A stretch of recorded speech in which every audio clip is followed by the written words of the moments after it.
Good morning, everybody. Hope your Friday is getting off to a good start. And thank you for starting it here. As we continue to look at Proverbs, we'll be starting the 21st chapter today.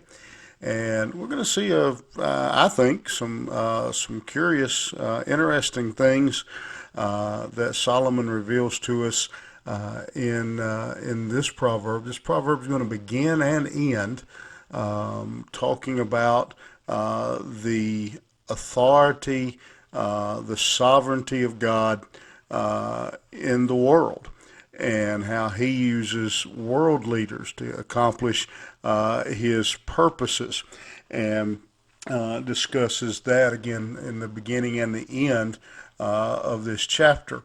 And in doing so, there's again, even though that's the theme of it, there are some lessons for each of us as we look at these words. Again, we are reminded here that God is all knowing, all seeing, that He knows the heart of all men, even the king, as it says in verse 21. The king's heart is in the hand of the Lord. As the rivers of water, He turneth it whithersoever He will.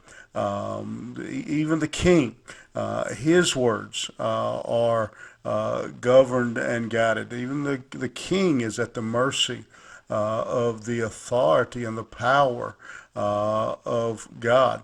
And that ultimately, it says he is working even those actions out for his purposes. Now, the interesting thing that you and I in today, we don't really probably pick up on this because we don't do kings and queens so much.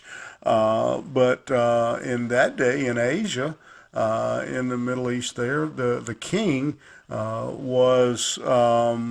he was considered sovereign. He had all the power. Nobody could overrule him. He could do whatever he chose to do. But Solomon, as the greatest king of his time, says no. Says there's somebody above me.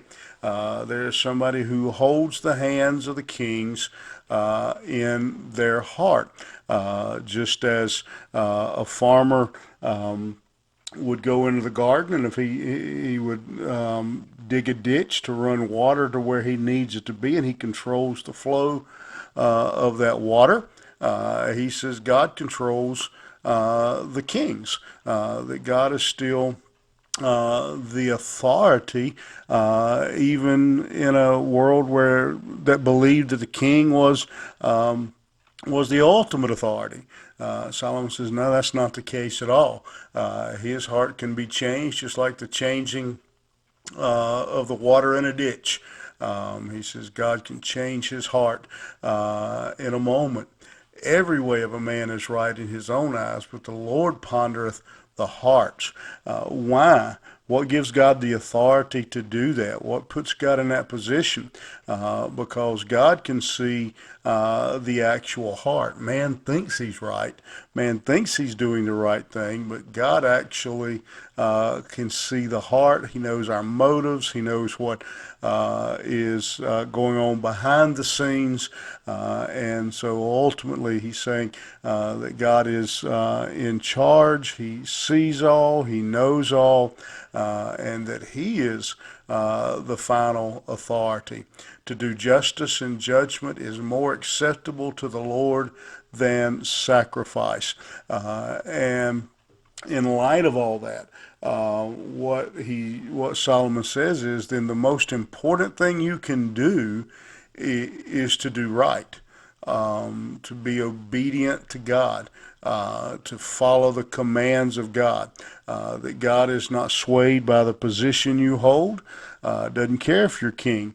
Doesn't care how much, doesn't care about your sacrifice. Doesn't care about how much you give, what position you hold in the church or in the government.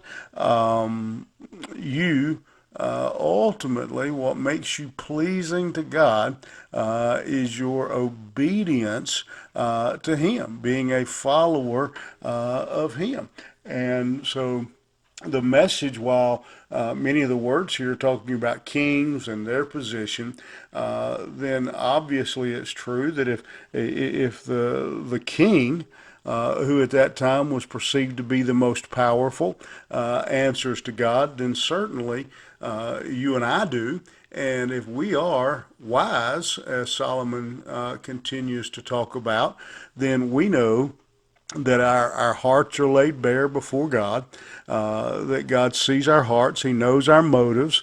There's nothing that we can hide from Him, that we can't get away. We can't go and get beyond the eyesight of God, go do something where God doesn't know what's going on. He knows our motives. He knows why we do what we do. He sees it all. And so then our wise man understands that and seeks to do what Solomon calls justice and judgment, to do what is right. And what he's really, I think, driving at here is to do what is right with the right intention. Not just and just not just I'm gonna make so not just put money in the offering plate so others will see us put money in the offering plate and think more of us. Not just teach or preach or sing so people will pat us on the back and praise us. But he's telling us, reminding us here, that God sees the very heart, the motive. He knows what drives us and what leads us to do the things we do. And justice and judgment is more important than the sacrifice. I think a real one simple, I guess, illustration is God would rather have a person stand up and sing a song off key and forget part of the words and sing with a pure heart and sing for the glory of God and sing for the praise of God, sing for His honor, than to have a person stand up and hit every note, get everything perfect, but do it for their own honor, do it for their own glory. Now, we can't, let me take a detour. We can't use that as an excuse not to practice and rehearse and just say, well, I did it for the glory of God. If we're doing it for the glory of God, we do our very best. But that's what God is saying. God says, I'd rather have your very best with the right motive, with the right intention, whatever it is. That we do justice and judgment is more important than just a sacrifice. You think about that today.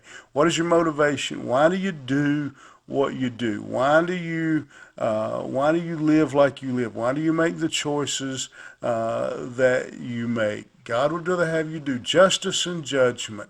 Is more important to the Lord. Why you do it is more important than what you do. You have a good day, and we'll see you back here tomorrow morning.